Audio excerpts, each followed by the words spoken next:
जय माता की। जय भोले। जय भोले। जय माता दी। जीवन चक्र। जीवन चक्र है क्या? इसको समझने के लिए हम अगर एक उदाहरण लेके चलें तो बहुत अच्छे से उसको समझ सकते हैं।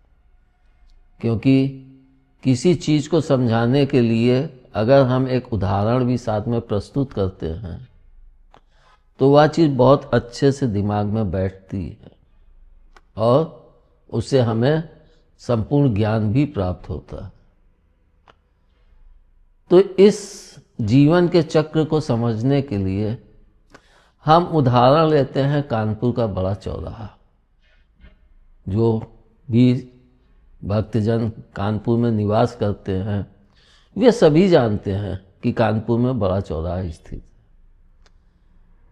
और उस बड़े चौराहे पे 6 मार्ग मिलते हैं। पहला मार्ग सरसैया घाट, दूसरा मार्ग होता है डाक खाने का। हम बाएं से भी चल सकते हैं, मगर अपने सनातन धर्म में हम लोग हर चीज़ को दाहिनी तरफ से ही करते हैं। जैसे कि आरती उतारेंगे तो दाहिनी तरफ से ही उसको घुमा के उतारते हैं। तो दाहिनी तरफ सबसे पहले डाक खाना मार्ग, उसके पश्चात जो दूसरा मार्ग पड़ता है वह परेड मार्ग कहलाता है। फिर तीसरा मार्ग जो पड़ता है वह कोतवाली मार्ग है और चौथा मार्ग शिवाला। पांचवा मार्ग आपका माल रोड, जिसे महात्मा गांधी रोड भी कहते हैं, और छठा सरसैया घाट। तो हम सरसैया घाट को प्रथम मार्ग मान के चलते हैं, जिसको हम देखते भी हैं कि सरसैया घाट के जब हम बढ़ेंगे तो आगे गंगा जी बहती। और जितने भी सनातन धर्मी हैं या बड़े बड़े ज्ञानी हैं वे सभी कहते हैं कि जल ही जीवन है, जल से ही जीवन पनपता है। तो हम इसको जानने के लिए सरसैया घाट से ही आरंभ करते हैं। तो हम चलें सरसैया घाट। हम सरसैया घाट में गंगा जी से जब जीवन प्राप्त करके ऊपर चढ़ते हैं या समझ लो इस संसार में आते हैं, तो हमें ऊपर जीना चढ़ने पे दाहिने बाएं शिव जी के मंदिर या अन्य देवी देवताओं के भी मंदिर स्थित होंगे, लेकिन गंगा जी के किनारे शिव जी का मंदिर जरूर प्राप्त होगा आपको। तो हम जब ऊपर चढ़ते हैं तो सर्वप्रथम हमें पंडे लोग जो टीका ईका लगाते हैं गंगा जी किनारे बैठते हैं और श्रद्धालु जन आके स्नान वगैरह करते हैं और फिर मंदिर में दर्शन करते हैं। तो जब हम जीवन के प्रथम चरण, पहला ही स्टेप या पहला ही कदम बढ़ाते हैं तो सबसे पहले हमें प्रेम का ही ज्ञान होता है, यानी प्रेम का ही बोध होता है। आप स्वयं देखिए, कोई भी बच्चा जब जन्म लेता है तो सर्वप्रथम उसे माँ का प्रेम और सारे परिवार का प्रेम प्राप्त होता है। तो सबसे पहला ज्ञान उसे क्या प्राप्त होता है? प्रेम। तो वह प्रेम की डोर पकड़ के आगे चलता है। तभी माता पिता कितने अपने बच्चे को देख के प्रसन्न होते हैं। और कहा भी जाता है कि घर में अगर एक बच्चा है तो उस घर में खुशियां बिखरने लगती हैं।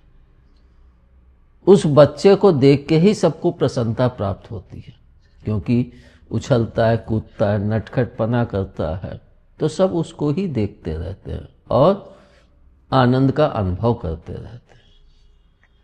उसी तरह से जब हम प्रेम के मार्ग पे बढ़ते हैं तो हमें प्रति उत्तर में प्रेम ही प्राप्त होता है।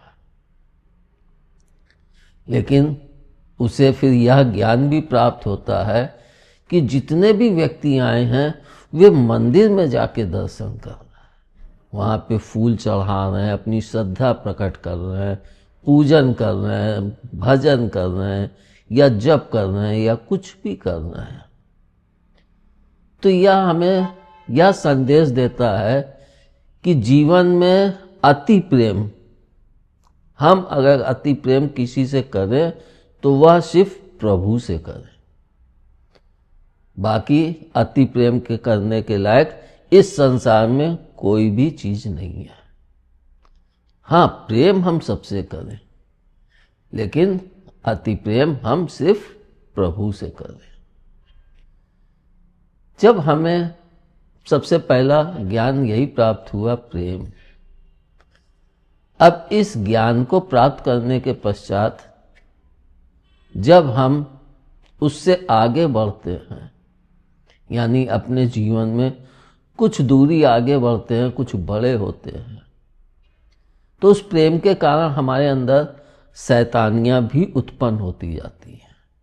यानी जब प्रेम अधिकता प्राप्त होती है प्रेम की, तो हमारे अंदर शैतानियां भी उत्पन्न होने लगती हैं कि कोई कुछ नहीं कहेगा, तो हम प्रेम को उस ढंग से लेने लगते।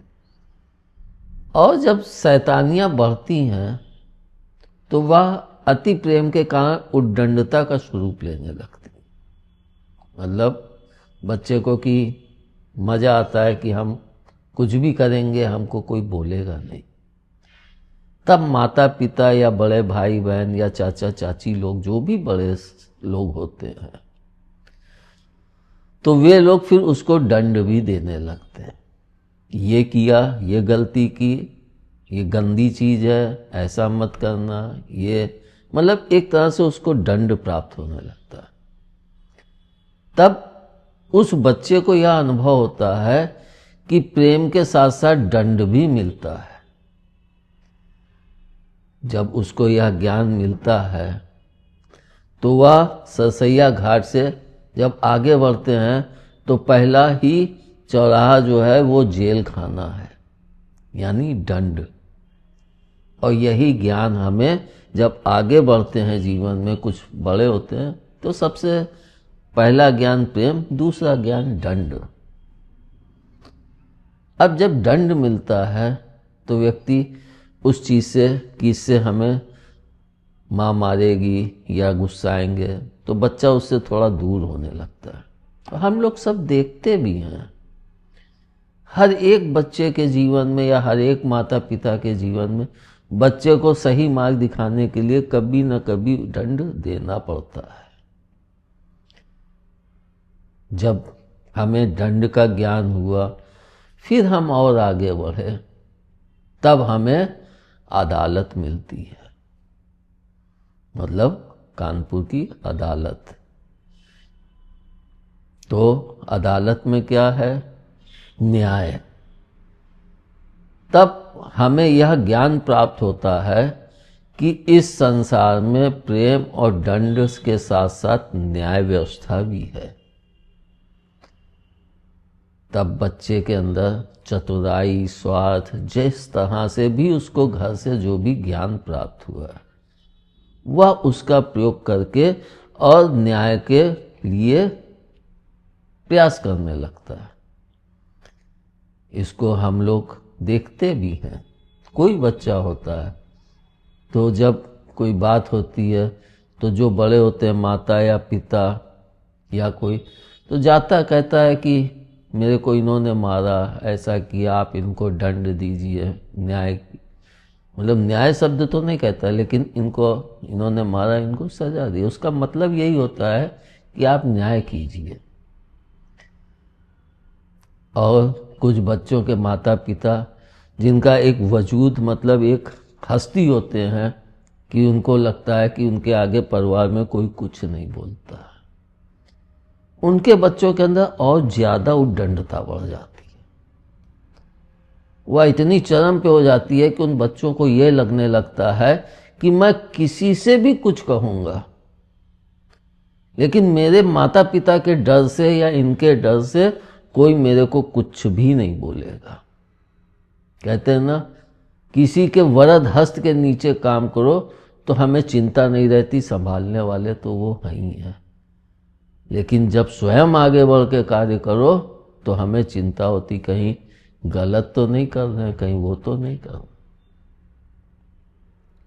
तो उसी तरह से हमें ज्ञान मिला न्याय का, और न्याय को अपने पक्ष में करने के लिए हम चतुराई, छद्म या छल का प्रयोग करने लगते हैं। कुछ बच्चे जिनके माता पिता या जिनको पारिवारिक एक सादगी भरा जीवन, एक संतुष्टि भरा जीवन मिलता है, तो वो न्याय को चतुराई पूर्वक इधर उधर मूव नहीं करते। जो भी दंड मिला है उस न्याय प्रक्रिया में जो भी मिलेगा वो मंजूर है, तो वो शांत रहते हैं। और आप देखेंगे जो चतुराई वो बहुत बोलते भी हैं, बहुत होशियार, शांत रहेंगे और बहुत सोच के बहुत अच्छे से न्याय पक्ष को अपनी तरफ मूव करने के लिए प्रयासरत रहते हैं। तो तीसरा ज्ञान हमें क्या प्राप्त हुआ? न्याय। अब न्याय का ज्ञान प्राप्त करने के बाद फिर एक चौराहा पड़ता है। उस चौराहे को हम जब क्रॉस करके आगे बढ़ते हैं तो दाहिने हाथ पे जिनके कॉलेज है, मतलब इस दुनिया में आगे बढ़ने के लिए हमें ज्ञान की भी आवश्यकता है। और ज्ञान हमें कहाँ मिलेगा? स्कूल या कॉलेज, दोनों ही जगह ज्ञान की है, जहाँ से हमें इस दुनिया के लिए ज्ञान प्राप्त होता है कि कैसे यहाँ पे काम करें, या चीज़ों का ज्ञान प्राप्त होता है। लेकिन वह दाहिने हाथ पे, यानी सभी बच्चे उस मार्ग से नहीं आते हैं। इन मार्गों से तो सभी बच्चे आगे बढ़ेंगे, प्रेम मार्ग से, फिर दंड मार्ग से, फिर न्याय मार्ग से, इन तीनों मार्ग से सभी बच्चे बढ़ते हैं। लेकिन पढ़ाई के मार्ग से सब बच्चे नहीं बढ़ते हैं, तो वह दाहिनी पट्टी पे है। कुछ बच्चे पढ़ाई करके तब इस संसार रूपी चौराहे पे पहुंचना चाहते हैं। यह भी उनके माता पिता का एक अनुभव होता है कि हमारा बच्चा पढ़ेगा लिखेगा तो वह इस संसार में नाम कमाएगा, वे इसके लिए। लेकिन जो छोटे गरीब तबके के होते हैं तो उनको क्या होता है कि बच्चा बड़ा हो गया, अब ये कमाई करे तो घर का खर्चा चले, घर की दिक्कतें दूर हों, तो उसको ज़्यादा पढ़ाते लिखाते नहीं, सीधे कमाई के लिए वह बच्चा उतर पड़ता है। और वह पहुंचता कहाँ है? बड़ा चौराहा, मतलब अगला चौराहा बड़ा चौराहा है। अब हम जब सरसैया घाट से पहुंचते हैं बड़े चौराहे पे, तो हमारे बाईं तरफ है जेड स्क्वायर और दाहिनी तरफ है बैंक, मतलब एक तरफ है चकाचौंध ये सब, और एक तरफ है धन संग्रह, धन मतलब धन का ज्ञान। तो उस चौराहे पे पहुंच के हम सोचते हैं कि ये सब चीज़ें प्राप्त करने के लिए हमें धन चाहिए, बिना धन के ये सब चीज़ें हमें नहीं मिल पाएंगी, ना इनका आनंद मिल पाएगा, ना इसको हम देख पाएंगे, क्योंकि हर चीज़ के लिए धन चाहिए। ये संसार धन का ही वो है। तो सबसे पहला पार्ट फिर उसको चौराहे पे पहुंच के क्या होता है कि इस संसार में सब कुछ धन के लिए ही लोग नाच रहे हैं। खाना बनाने वाला धन के लिए जब खाना बनाता है तो उस खाने में वह भाव नहीं होता है जो एक माँ के खाना बनाने में, या एक पत्नी के खाना बनाने में होता है, या एक बहन के खाना बनाने में। वह बाई आएगी तो सिर्फ हमें 1000-5000 रुपये महीना मिल रहा है, हमारा इतना काम है, खाना बनाया चल दिया, तो वो भी धन पे ही चल रही है। यानी फिर हमें सबसे चौराहे पे पहुंच के जो सबसे पहला ज्ञान प्राप्त होता है वह है धन, धन की आवश्यकता। अब इस धन को प्राप्त करने के लिए हम डाकखाने मार्ग पे, मतलब डाक खाना पड़ता है। यानी इस संसार से वार्तालाप, चिट्ठी पत्री द्वारा या बोलचाल के या मतलब वार्तालाप द्वारा धन कमाने के लिए नौकरी करना या कंपनी डालना या कुछ भी, हर चीज में डाक खाना अति आवश्यक होता है। कोई भी इंसान ऐसा नहीं है जो बिना पत्राचार के या बिना टेलीफोन के इस संसार में धन कमाने लगे। किसी न किसी को तो पत्र लिखना ही पड़ता है, किसी न किसी से तो आप बात करेंगे ही कि मैं ये सामान भेज रहा हूँ, आप इसका पेमेंट नहीं दिए अभी तक। तो ये सब चीजें माध्यम होती हैं। तब हमें यह ज्ञान कि इन सब चीजों के लिए हमें डाक खाना, मतलब चिट्ठी पत्री और बात करने के लिए टेलीफोन वगैरह। अब इसके बगल में फिर दूसरा मार्ग जो आता है वह है परेड मार्ग। मतलब हमने नौकरी के लिए या जीवन में धन कमाने के लिए जो भी व्यापार या कुछ भी डाला है, अब हम उसके लिए इस संसार में परेड करना आरंभ कर दें। वैसे तो हम लोग जानते ही हैं परेड किसको कहते हैं, जो पुलिस लोग पुलिस लाइन में बैंड के साथ परेड करते हैं उसी को। लेकिन संसार रूपी परेड यही है कि आदमी धन के कमाने के लिए, अपने पहले माता पिता को अच्छी जिंदगी देने के लिए कमाता है, फिर अपनी पत्नी बच्चों के लिए जुट जाता, मतलब जीवन भर वो धन कमाने में ही पड़ा रह जाता। तो वह धन कमाने के लिए इस संसार रूपी माया में परेड करने लगता। अब जब वह इसमें चलता है तो कहीं चोट, एक्सीडेंट या बीमारी होती है। तो इसी मार्ग के बगल में चौराहे पे उर्सुला हॉस्पिटल है। मतलब हमें जीवन में चोट लगेंगी, जो भी कुछ होगा, चाहे आप आध्यात्मिक चोट हो चाहे वैसी चोट हो, सांसारिक चोट हो, दोनों में ही चोट लगती है। मतलब आप आध्यात्मिक जीवन में देखिए तो भी वही सब चीजें हैं, और सांसारिक जीवन में देखिए तो भी वही सब चीजें हैं। तो हमें फिर चोट लगती तो हम उसका वहां पे ट्रीटमेंट कराते। और इतना सब चलने के पश्चात हमारी एक उम्र हो जाती है जो शादी करने के लायक उम्र होती है। मतलब चलते हुए इस सफर में खाली 2 ही मार्ग पार किए और हमारी उम्र शादी के लायक पहुंच गई। तो तीसरा मार्ग कौन सा है? कोतवाली। तो हमारे जीवन में कानून व्यवस्था को स्थित करने के लिए माता पिता शादी कर देते हैं। लड़का है तो उसकी शादी हुई, पत्नी आई तो वह पत्नी के कानून के हिसाब से फिर अपने जीवन के आगे के सफर में चलने लगता है। और स्त्री है तो उसके जीवन में पति आया तो वह पति के कानून के हिसाब से वह भी उसके साथ साथ इस संसार में विचरण करने लगती है। मतलब दोनों ही एक दूसरे के साथ मजबूती से कानून रूपी बंधन में बंध गए, जिसे हम विवाह कहते हैं।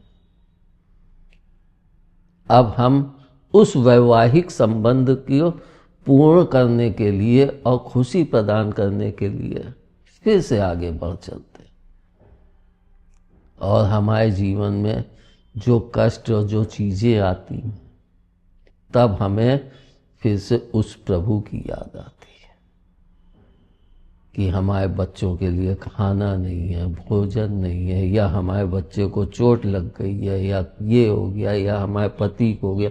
मतलब किसी भी प्रकार की दिक्कत या परेशानी आती है तो हम फिर भगवान की ही शरण में जाते हैं, और वही शरण शिवाला मार्ग है जिसमें कैलाश मंदिर स्थित है।